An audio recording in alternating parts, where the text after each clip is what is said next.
Flamengo jogou bem, mas não soube aproveitar a sua ampla superioridade de domínio do jogo em gols, né? É um velho problema. A gente fica até se repetindo aqui, é bem chato, né? Que a gente fica tendo que repetir a mesma coisa, mas é o que acontece. O Flamengo ele não consegue tirar vantagem do domínio que ele exerce sobre os adversários, como foi o caso do jogo contra o Vitória. E, pela primeira vez, o Felipe Luiz demonstrou alguma preocupação, né? Quando perguntado a respeito ontem, ele falou que tem que melhorar de fato, ser mais efetivo, aquelas coisas, né? Então... E na passada ele falou que não preocupava, né, Mauro? Exato. Ele minimizou para não criticar os jogadores. Exato. Mas dessa vez não tinha como, né? Não tem como. Depois Cebolinha perder gol, Juninho perder gol, Gerson tem a chance de chutar, chuta fraco, né? O goleiro defende. Pô, não dá. Tudo isso no começo do jogo. 20 e poucos minutos de jogo, chances claras para abrir o placar e para ampliar até. Aí você liquida o jogo e depois você administra. O Flamengo fica sofrendo além do necessário, além do que deve sofrer em certos jogos. Vou começar com Jorge Jesus e CBF. As negociações começaram. A informação que eu tenho é que a CBF já entrou em contato com Jorge Jesus, representantes de Jorge Jesus, iniciou, na verdade o flerte já tem, né?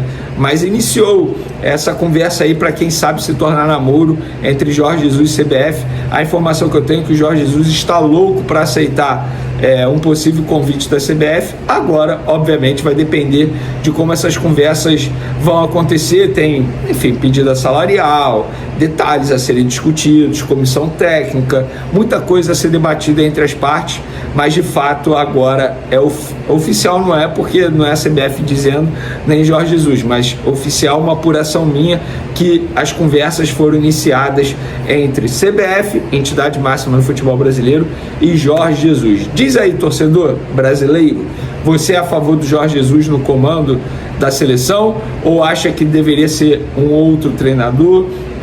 Óbvio, dentro do que é tangível atualmente para a CBF. Não adianta você chegar aqui com Guardiola, sabe? Ou até mesmo Ancelotti, que já disse que só vai sair do Real Madrid se o Real Madrid o demiti-lo. Ele não vai pedir para sair. Leia esse entre linhas. Eu não vou pedir para sair para assumir a seleção brasileira, mas pode comentar à vontade aí, torcedor. Agora vamos falar de Flamengo, Fluminense e Vasco, porque, como nós informamos em primeira mão, o Vasco vai mandar o jogo no Maracanã, apesar de 2 torcedores terem entrado na justiça pedindo uma liminar para o Vasco da Gama ter o direito de jogar em São Januário. São Januário Vasco não levou isso para frente e manteve um acordo com o Flamengo para jogar no Maracanã. Informação, repito, que a gente trouxe em primeira mão, confirmada pelo Vasco da Gama através do CEO Carlos Amadeu. E aí o Vasco manteve a palavra, assinou o contrato, tudo certinho, para mandar esse jogo no dia 19 de abril, 6h30 da noite, um sábado, no Maracanã. Vasco e Flamengo. Lembrando que o Flamengo vai promover também jogo de basquete antes e após esse clássico lá no Maracanãzinho, ou seja, será um dia especial para o rubro-negro carioca. Mas, pessoal, hoje saiu uma matéria no jornal O Globo dizendo que o Vasco da Gama, após conseguir esse acordo para mandar o jogo no Maracanã, poderia fazer parte, junto com o Flamengo e Fluminense, da concessão no Maracanã. E aí, isso deu o que falar, repercutiu bastante, e Flamengo e Fluminense vieram publicamente, através de uma nota, de esclarecer e negar essa informação publicada pelo jornal o Globo. Primeiro, o Flamengo disse o seguinte: o Flamengo esclarece que não há qualquer fundamento na informação de que o Vasco possa integrar o consórcio que administra o Maracanã.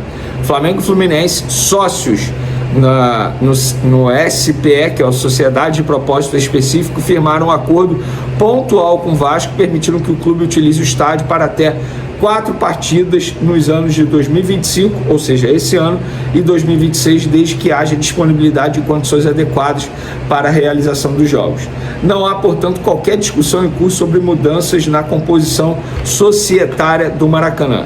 Ou seja, o Vasco não tem possibilidade de entrar na concessão do Maracanã junto com o Flamengo e o Fluminense. O Fluminense emitiu uma nota extremamente mais pesada, digamos assim, bem extensa, dizendo... Extensa, que eu digo assim, com muitas cláusulazinhas, vamos lá.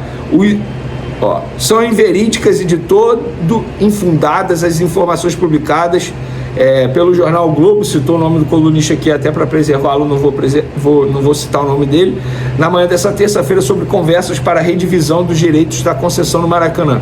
Tais conversas nunca existiram entre os clubes citados na nota e tal ideia não tem qualquer fundamento.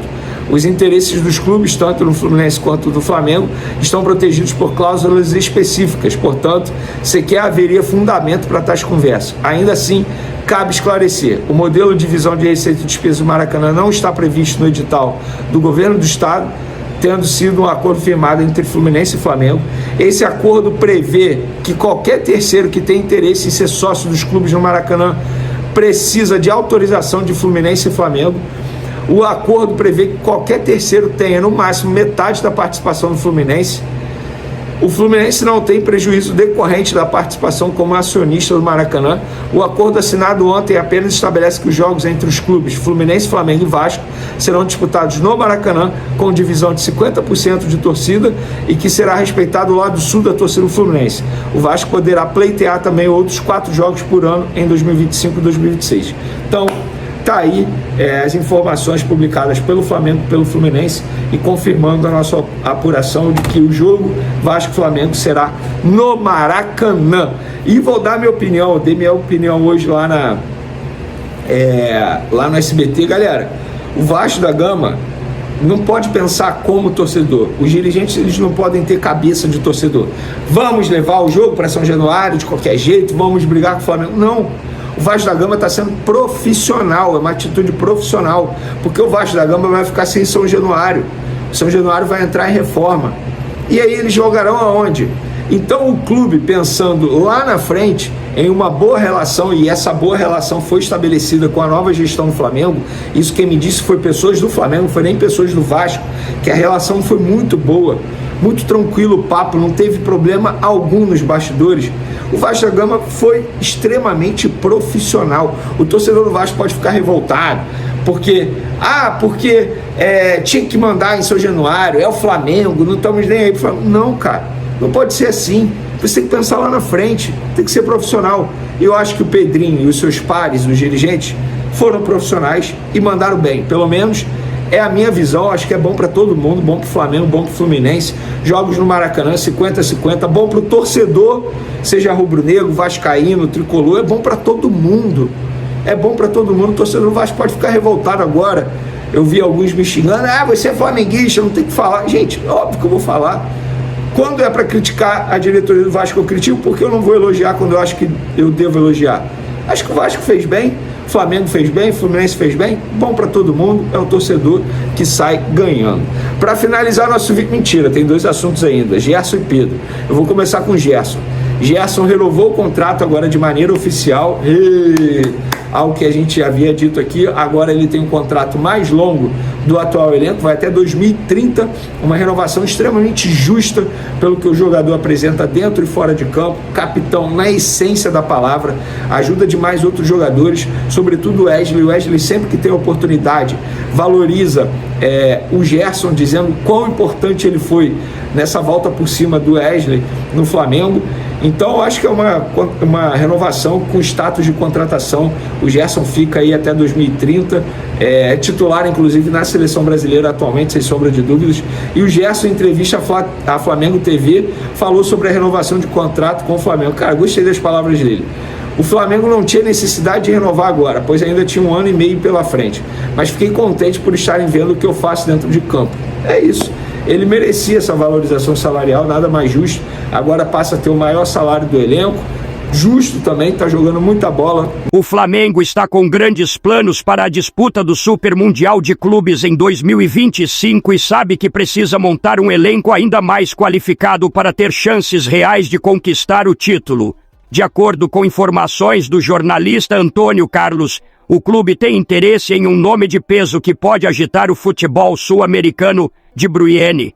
O meia belga, que recentemente se desligou do City, é visto como uma oportunidade única no mercado, e o dirigente José Botu, que tem bom relacionamento com os representantes do jogador, pretende abrir conversas para tentar trazê-lo ao rubro-negro.